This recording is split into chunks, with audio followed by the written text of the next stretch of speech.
नमस्कार दोस्तों, स्वागत है आपका हमारे और आपके यूट्यूब चैनल कोडिंग उस्ताद में। तो आज से हम शुरू कर रहे हैं CSS।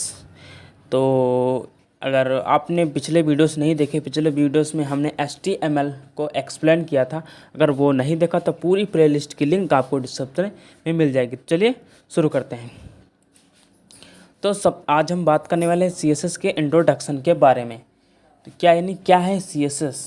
तो हम यहाँ से बात कर लेते हैं। CSS is the language we use to style a web page. यानी कि CSS जो है उसका यूज हम वेब पेज को स्टाइलिंग के लिए किए जाए। जैसे कि कोई भी कलर मतलब लगाना हो, जैसे कि कोई टेक्स्ट का कलर चेंज करना हो, बैकग्राउंड चेंज करना हो, ये चीज़ें अगर करने के लिए या उसमें डिजाइन और एक्स्ट्रा ऐड करने के लिए हम CSS का यूज़ करते हैं। तो देख लेते हैं व्हाट इज़ CSS, यानी CSS क्या है।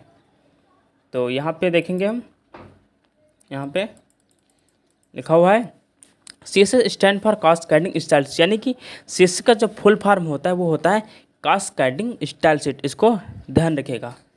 तो CSS describe how HTML elements are the displayed on the screen paper on other media. यानी कि CSS ये हमें बताता है जो हमारे HTML के एलिमेंट हैं, यानी कि जो हम HTML बना रहे हैं वो हमारे स्क्रीन पे कहाँ पे शो होंगे, यानी किस प्रकार से शो करेंगे, वो हमारा CSS आपको बताएगा। तो CSS save lots of work, it can control the layout of multiple web page on the ones. यानी कि CSS हमारे काम को मतलब आसान करती है, और ये हमारे सारे जो हमारे मल्टीपल वेब पेज क्या है उसका लेआउट को एक ही बार में आप चेंज करना चाहें तो CSS की मदद से कह सकते हैं। और या भी external style sheet are the stored CSS file, यानी कि इसमें एक एक्सटर्नल यानी कि बाहर से एक फाइल आप बना सकते हैं जिसमें आप .css नाम दे करके आप सारी CSS उसमें लिख सकते हैं। ये चीज़ें हम बाद में डिस्कस करने वाले हैं कि किस तरह से अपने वेब पेज में CSS को इम्प्लीमेंट करते हैं,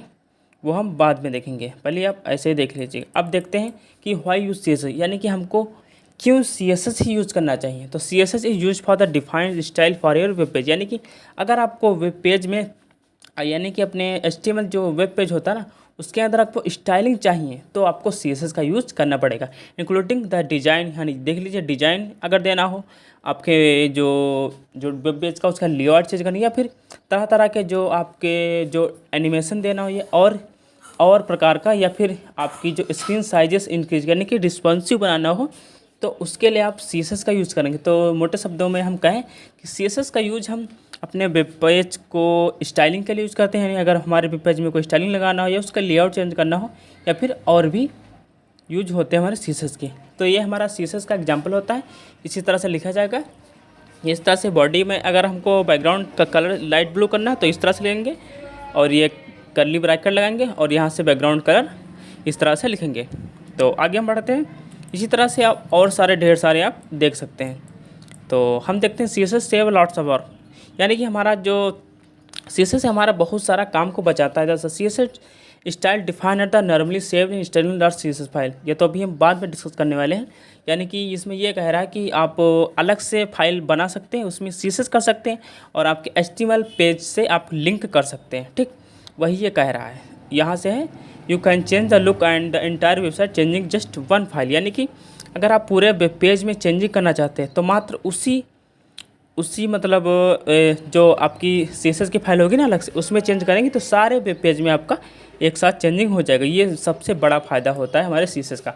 तो देख लेते हैं हम CSS का सिंटैक्स। CSS सबसे पहले CSS का ये हमारा सिंटैक्स रहेगा। सबसे पहले ये देख लीजिएगा। सबसे पहले हमारा वो रहेगा सेलेक्टर, फिर ये हमारा ये पूरा है जो डिक्लेरेशन बॉक्स है। तो सेलेक्टर के बाद में हम लगाएंगे कर्ली ब्रैकेट, फिर प्रॉपर्टी देंगे, फिर वैल्यू देंगे, उसी बाद में फिर दूसरी प्रॉपर्टी और इस तरह से वैल्यू, जितनी चाहे प्रॉपर्टी उस तरह से वैल्यू दे सकते हैं। यानी कि सबसे पहले यहाँ H1 क्या है, हमारा एक सेलेक्टर है। सेलेक्टर कितने प्रकार के होते हैं ये हम आगे डिस्कस करने वाले हैं। तो यहाँ पे अगर मान लीजिए आपको एक आपने HTML में H1 दिया, यानी कि H1 का मतलब मैंने पढ़ाया था ना, H1 यानी कि सबसे बड़े हेडिंग्स दिया। उसमें अगर आप कोई भी चेंजेस करना चाहते हैं वो भी CSS की मदद, तो उस तरह कैसे लिखेंगे। तो H1 एक सेलेक्टर है। सेलेक्टर कौन सा है, टैग सेलेक्टर। आगे हम सारे टैग्स मतलब सेलेक्टर को बताने वाले, फिलहाल आप सिंटैक्स दे लीजिए। यहाँ पर H1 लिख दिया, फिर आपको कर्ली ब्रैकेट शुरू करना होगा। ठीक, वहाँ पर आप एंगुलर ब्रैकेट लिखते थे लेकिन यहाँ आपको कर्ली ब्रैकेट देखना। फिर प्रॉपर्टी यानी कि आपको इस H1 में क्या करवाना है, तो हमको कलर चेंज करना है। तो उसके लिए लिखेंगे कलर, फिर आपको कॉलन लिखना होगा, ठीक। कॉलन ये लिखना कंपलसरी है, ठीक। उसके बाद में लिखेंगे वैल्यू, यानी कि कलर जो हम चेंज करवा रहे हैं वो कौन सा कलर होना चाहिए। तो हमने ब्लू कर दिया, और ये हमारे सेमी कॉलन लगा दिया। मतलब सेमी कॉलन क्यों, क्योंकि इसलिए सेमी कॉलन ये दिखाता है कि यहाँ से हमारी लाइन इंड हो गई।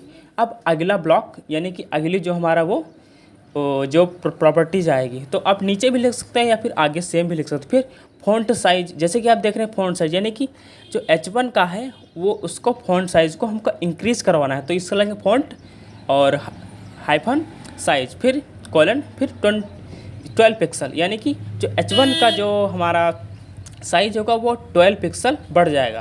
तो फिर सेमी कॉलन लगाने के बाद में ये हमारा जो ये है कर्ली ब्रैकेट, उसको बंद कर देंगे।